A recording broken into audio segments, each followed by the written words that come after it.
Welcome to the Mighty Mentality Mentor Podcast, your weekly 15-minute podcast discussion on the interplay between our mindset, our skill set, and the results we get in life. I'm your host, NLOG. Last time, we went over the Dunning-Kruger effect and how to avoid falling in its traps. We also went over self-sabotage and how to overcome it, along with the MSR Feedback Loop, and we sort of zoomed into the bridge between mindset and results and briefly went over the pros and cons from both directions of that bridge. And then we ended things off by saying that we should use the relationships between mindset, skill set, and results to help you determine whether your skill sets are sufficient to achieve a desired result. In essence, you need to measure wherever possible. Secondly, that we can adjust our skill sets in a setting of low perceived level of importance to achieve a better result when we are in a setting of high perceived level of importance. So in doing so, we gain enough repetition necessary to get the practice that we need to grow the skill set further and further. This in turn increases our positive outlook or strengthens our confidence in whatever that may be. So today we're going to go over the MSR feedback loop in more depth. We're going to go over hope and how that plays a factor within the MSR feedback loop, where it sits in the MSR feedback loop. We'll then go over the MSR feedback loop in terms of another example of skill set building. I've got a really great video by the Shot Doctor that I'm very excited to go over.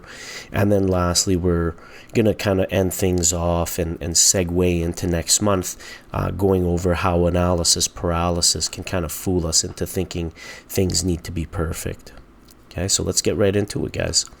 So back in the 50s, there was a study called the drowning rat, and I do want to kind of give you guys a little bit of a warning. It is a little bit graphic in its approach, okay? But it was a study conducted by Professor Kurt Richter in the 1950s. He had conducted a gruesome experiment with domesticated and wild rats. He first took a dozen domesticated rats, put them into jars half filled with water, and in essence just watched them drown. Then he did the same with a dozen rats that came from the wild. And the idea was to measure the amount of time they swam before they gave up and went under. The first rat, Richter had noted, swam around excitedly on the surface for a very short time, then dove to the bottom, where it began to swim around, nosing its way along the glass wall. It actually ended up dying 2 minutes later, and he had noticed that there were more survivors coming from the group of domesticated rats as he was continuing to kind of go through his sample there. And he kind of thought to himself, well, I guess I'm what kills these rats. And so he wondered, why do all the fierce, aggressive, wild rats die promptly on immersion and only a small number of the similarly treated, tame, domesticated rats? And his answer, in one word, was hope. So Richter then tweaked the experiment. He took other similar rats and put them in the jar just before they were expected to die. However, this time around, he picked them up, held them for a little while, and then put them back in the water. In this way, he wrote, the rats quickly learn that the situation is not actually hopeless. And so, guys, this is key. This is so key, right?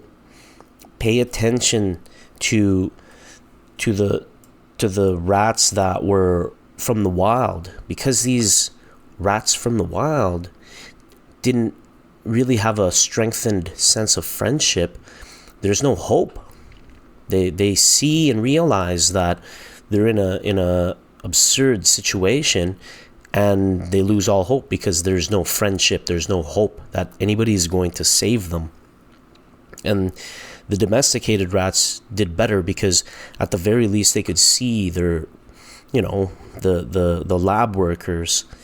And then even further still, if Kurt Richter ended up picking up the rats for a little while and dunked them back in, after doing this, the rats went from giving up after an average of about 15 minutes to a whopping 60 hours. Guys, that's insane. 15 minutes to a whopping 60 hours.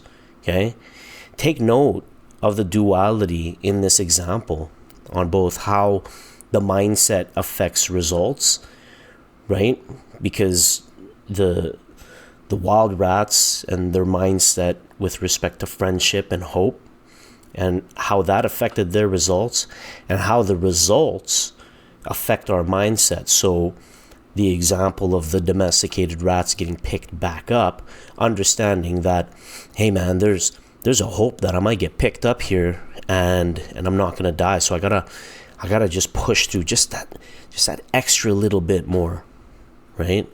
So remember that there's absolutely zero skill set change in between the two trial runs underwater for these rats. We're strictly talking about mindset and results here. Skill set is completely taken out of the mix, right? So that's guys, that's big. That's big. It's again a very gruesome experiment, but it really makes you stop to think about the power of hope and what hope has to do with our lives, and how powerful the mindset that you bring to the table, how powerful that mindset has on the results, and how powerful results, situations that carry a massive level of impact, how that can affect people, right? And how in turn that can affect our mindset. So the next thing that I want to kind of show everybody, and again, this is the one topic that actually I was very, very excited to show everyone, because this is a fantastic example of how you can leave yourself within a zone of low perceived level of importance and gain skill set to the point where when it is time to shine, or when it is time to perform, it doesn't matter what you have in front of you, you are going to be able to perform in the best way possible. Okay, this is a video with a gentleman by the name of Herb McGee. He's actually dubbed the Shot Doctor, and let's take a look at exactly why. It's never too late and never too early. The basic principles of shooting are the same. Doesn't matter if you're this big, high school, college, or pro. Shooting is shooting. The one thing you need to do is A, have the proper technique, and B, practice. Practice, practice, practice. Now the problem is, here's the way most kids practice. They go out to a basketball court, pick up a basketball, shoot the basketball at the basket, and they miss. Why? Well, nobody really knows. Nobody really knows. Here's my point. You go out to practice your shot. If you shoot the basketball and it doesn't go in, there's a reason why. Okay? Now this is me as a kid. I'm outside practicing my shot. Everybody else is playing down the other end. They're saying to me, Herb, come on down and play. We need a guy. Not yet. Not until I take 500 shots.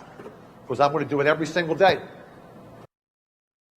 All right, 500 shots every single day. Okay, take note of that. That's insane. That's an insane amount of repetitions. All right, but 500 shots a day, guys. Okay, we're going to keep going here. And every single day I shot the ball 500 times all throughout grade school, high school, and even in college. I'd go to a playground. I grew up in West Philly. I'd go to a playground and shoot it 500 times. And if I miss, here's what I used to do. Let's say one of these shots misses. Yes, he can't even miss. He can't even miss. Let's say that shot missed. I would go to my book and mark down that the shot missed. No. I would mark down where it missed. When you release the basketball out of your hands, it can do one of 5 things. The first thing is a good thing. That's in the basket. The next 4 are bad. And these are the 4 things. When you shoot it, you can hit the front rim, the back rim, or the right side, or the left side. So when I was a kid, playground, shoot 'em up. If I hit the front rim, I figured out why. If I hit the back rim, I figured out why. If I hit the right side or the left side, I figured out why. And I worked to correct my mistakes. Okay? So now when I shoot it, and even in college when I shot it, and in high school when I shot it, I looked the same each and every time the ball left my hands. Okay? My main goal when I shoot is to make sure that each time the ball leaves my hands, it leaves my hands the exact same way every time. Next time you shoot, have somebody film you. Take a bunch of shots. Each time you shoot it, hold your follow through until the ball gets to the basket. And then you'll be able to tell what you did right and what you did wrong. Okay? So now we're going to get into it, and I'm going to show you the 4 things you need to know in order to become a good shooter. You ready? Here they are. 1. All right, so pay attention to the setting here. He's in front of all these, and albeit they're kids, right? Just a bunch of kids, very, very low impact, right? If he happens to miss, the kids are gonna the kids are gonna laugh, right? Again, not that high of an impact, but it's still relatively high impact. He's the guy that's there, supposed to be teaching them how to shoot, and if he misses, the kids are certainly not going to be quiet about it, right? So it is, at the very least, somewhat pressure, right? The situation carries somewhat of a level of impact, right? But pay attention. He says that he doesn't mark down that he does. It's not about a count. He marks down where he missed. So he's able to fine-tune and counteract the miss. His process has self-correction embedded within it. So we got to start paying attention to the importance of processes, okay? It's I know we're not talking about that right now, but we are going to be going over it in more depth in 2025 and even more in 2026 after we're done with 2024's mindset arc. Right now we're just going over mindset. Once we go over skill set in 2025 and results in 2026, that's when we're really going to start talking about the importance of processes. Right now, within mindset, we are going to be talking about goal setting and execution and all of that, but ultimately processes and habits are where it's at. Okay, so getting back to Herb here, as good as 500 shots a day is, can you imagine a life where Herb didn't stop at just 500? Let's pretend that he just kept shooting, but he never played a single game. Didn't care. He was just the guy that he did 1,000 shots a day. He was the boy that did 1,000 shots a day. Can you imagine that? You know, this would be an example of where our need to work on our skill set in the zone of lower perceived level of importance actually becomes a con, because we do so without graduating to the big game.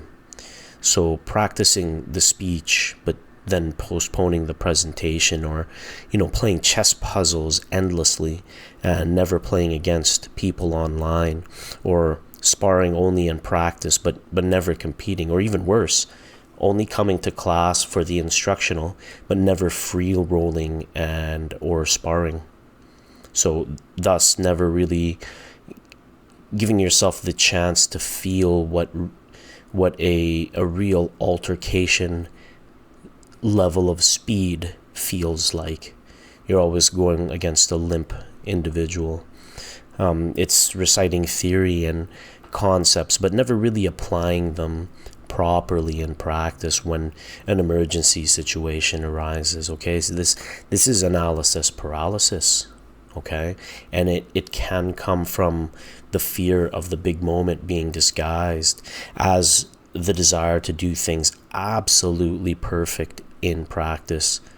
We need to be watchful of this because, in essence, it rides very close to the line of continuous improvement and perfectionism. So it looks like it's a good thing, but there's a level that you can reach where it stops being something that helps you, and it becomes somewhat of a hindrance. So, in summary, let's be mindful of how our mindset affects our results, and how a result that carries a massive impact can change our mindsets, and how our view of life affects us and the way that we view our life.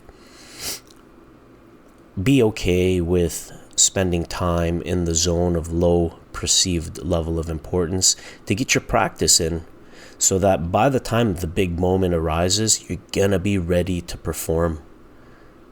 Okay? And be mindful of the dreaded analysis paralysis. Next month we're gonna talk all about analysis paralysis. What is it? How do we identify it? What do we do to combat it? And lots more. Thanks a lot for tuning in.